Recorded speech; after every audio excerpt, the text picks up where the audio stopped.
Hello everybody, this is Gregory with 5 Minute Catholic Apologetics and Living, where 5 minutes of your time may get you to the divine. Today we're going to talk about do not be afraid, as Christ says, and look at some bleak periods of Christian Catholic history and the fruits that came after that bleak period to give us a little reassurance of the current times that we're in. Now before we begin, let's start with a prayer. Nomine Patris et Filii et Spiritui Sancti. Amen. Gloria Patri et Filio et Spiritui Sancto, sic ut erat in principio et nunc et semper, et in saecula saeculorum. Amen. We have a history of Catholicism playlist over here, so I'll make sure I'll put the banner up somewhere in this episode. What's the real story behind the French Revolution? What's the real story behind the Crusades? What's the real story behind Spanish Inquisition? What's the story behind the penal laws that England had persecuting Catholics for several hundred years? And we definitely have episodes here to kind of rest assured the mad rat trads or the sedevacanists that perhaps we're not in a time of apostasy, and perhaps we're actually on the cusp of a better time that we just don't see. And we can just look at some snippets of history. Let's go to mid-60s AD. Let's jump down into Vatican Hill, where there used to be a Circus Maximus there. Peter is being crucified upside down. I'm sure the Christians that were there and hiding, because this was part of the Nero persecution that also took St. Paul, they probably didn't think, they were probably like, what are we going to do? We're done for. Our leader is gone. But you saw that the church persisted underground for several hundred years. There was a time of the martyrs. The blood of the martyrs grew the church. Then you look, 313 AD, Edict of Toleration, Constantine legalizes Christianity, which of course at this time was only Catholicism. Just previous to that, Diocletian, the previous leader, was persecuting Christians. St. Januarius, you can see they have a vial of his blood, and 3 times a year it liquefies. It's a miracle. He was part of that persecution. He died in that persecution just a couple of years before Constantine took over. And we have an episode here on Constantine. So many misconceptions of Protestants, the boogeyman they have with Constantine, how he founded the Catholic Church and all. It's just complete nonsense. You just don't know history if you think these things. So you think, yay, all the Christians are coming out of the woodwork. Finally, we can be an open. And then what happens that century? The 4th century AD is just a time of that talk about saints and talk about tumult. So right after that, you have Arius pushing the Arian heresy. And the entire 4th century was combating this. The Council of Nicaea, the first true council, happened a few years after the Edict of Toleration to combat that. You look at many of the first councils. We have a playlist here. I think I covered the first 6. Most of them were on Christology. But you have Arianism running rampant, where the majority of the bishops of the known world were Arian. But what came out of that? Eventually, a stronger church.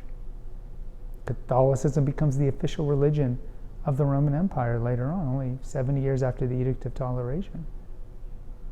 And then you see this growth of the church, the destruction of Arianism, and then later other heresies that came out during that time. Eventually, those were all destroyed, like monophysitism and others. Then you fast forward now, 500 years later, around in the late 900s. The late 900s were not a good time for the papacy. So much of the Otto III, who was, we think of monarchs as being evil, not the best, maybe self-centered. He has to depose the Pope at the time for the Pope's lack of morality. This was a time in the late 900s, not a good time, and we had rampant with the clergy, just rampant concubinage. In other words, like shacking up with girlfriends. You had some of the seminaries and some of the abbeys just with rampant homosexuality. And then you get someone like St. Peter Damian coming in and writing the Book of Gomorrah. You have Gregory VII, the great reformist pope that eventually came in. Then you saw the beginning of the Cluniac reforms and this great 250 year period from the early 1000s to 1300. I mean, you get to see the St. Dominic, the Franciscan, St. Francis, Innocent III. It's just this one after another saints that come out, and they clear up the seminaries, they clean up the clergy, and they bring this great evangelism, right? Think about the world without the Dominicans and the Franciscans, even Protestants. They don't know like the far-reaching impact that these orders had that came out during this time. So out of that darkness that St. Damien saw, St. Peter Damien, came fruit afterwards. Then you go to 1500, of course, during the 16th century, another time of tumult. Not only are we dealing with the Protestant heretics, but we're dealing with Ottoman Empire encroaching upon Europe, getting to the walls of Venice, taking over much of the Mediterranean. Perilous time. And you see in Europe, of course, all the tumult that came from Martin Luther and Zwingli and Calvin and all these people. But what came out of that? Well, first of all, we got 30 million converts in the New World. The New World is discovered by a Catholic kingdom, and because of that, so many souls are saved in the New World and over in the Far East, like in the Philippines.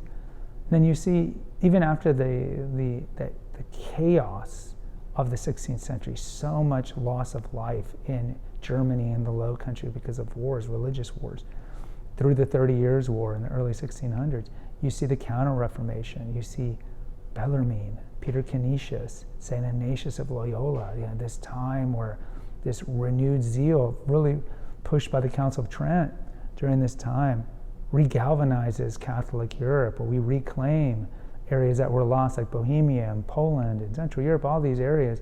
And it was just a great time, great intellectual vigor. I mean, this is the time of John of the Cross and Teresa of Avila, just so many people. If you look at that time from like Martin Luther, 95 Theses, 1517, all the way to about 1660, just great growth.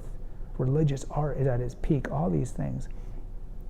Again, bleak time. If you're looking at the 1530s, 1540s, 1550s, but you look 100 years later with perspective, it's a time that was fruitful.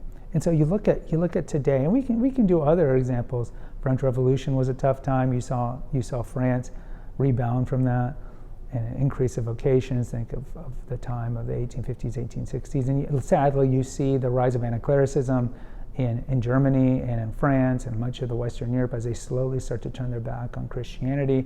You see the Kulturkampf occurring under Bismarck in Germany, where they're persecuting Catholics, not letting them hold office and whatnot. But overall, you look at today, yes, today does look bleak. No one can deny that. And you could argue, compared to perhaps the early Christian persecution, we might be in the worst time ever, because you could argue with Christian persecution, like the people didn't know about Christianity, and slowly, through the blood of the martyrs and through the way we treated people with Christian charity, that converts came to eventually all of Europe. You see this small group that came out of Palestine, Jesus and his followers, and how they spread, like Jesus said, to all quarters of the earth, and all of Europe eventually became Christian. And today is a perilous time because we're in a post-Christian world where all these people know about Christianity, whether it be Catholic, Orthodox, Protestant, whatever it is, and they're choosing to turn their back on the faith. But either way, this is a very perilous time, and I would just say, be not afraid. Be not afraid. And you can already see a rebound of the fruits. The spirit of Vatican II people are dying off. If you look at the clergy coming out in America, most of them are very Orthodox. They're very traditionalist. Yes, I think what Pope Benedict said, that there would be a culling of the faithful, Catholic, Christian, Protestant, all of them. There'll be a culling, but the church will be leaner, and I think that's going to happen. But do not be afraid. There's so much fear out there that the church is an apostasy. And of course, you're going to have those who are very proud and say the church is in fact an apostasy. And they can give this guarantee. That's just the definition of pride. How do you know from your basement in Wichita Falls, Texas? How can you say that with certainty? And you really can't.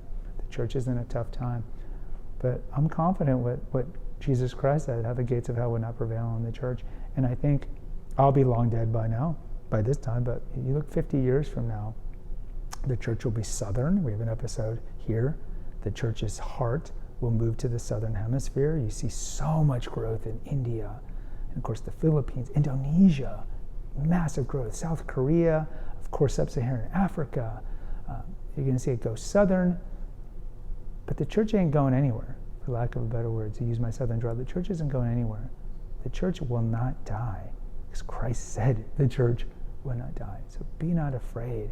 If you're very fearful, like I've mentioned about just with Catholic content, if you're one of those who's always watching Fox or MSNBC all day, of course you're going to be anxious and worried about what's going on in the U.S. with politics and all that.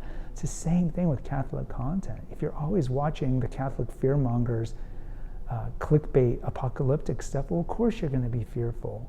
And you're going to be in an echo chamber of other mad rad trads who are absolutely sure the church is an apostasy. Look, we can't control what's going to happen in Rome or the UCCB in Baltimore. What we can control are our actions and our thoughts, doing our works of mercy, increasing our works of mercy, focusing on our prayer life, because we control our own salvation. So what's going on outside of that, we can't really control. So you pray for those that are sinning. You offer reparations to the weak, immoral, evil leaders that we have, not just in the Catholic Church, but in all entities that are human, because that's the fall of Adam. You're not going to find a sinless entity out there. You just pray for them, offer reparations, and focus on yourself. And do not be afraid. A silver lining time will come. Guys, post in the comments. I'd love to hear from you. Agree or disagree. Until next time, take care. God bless. And pray.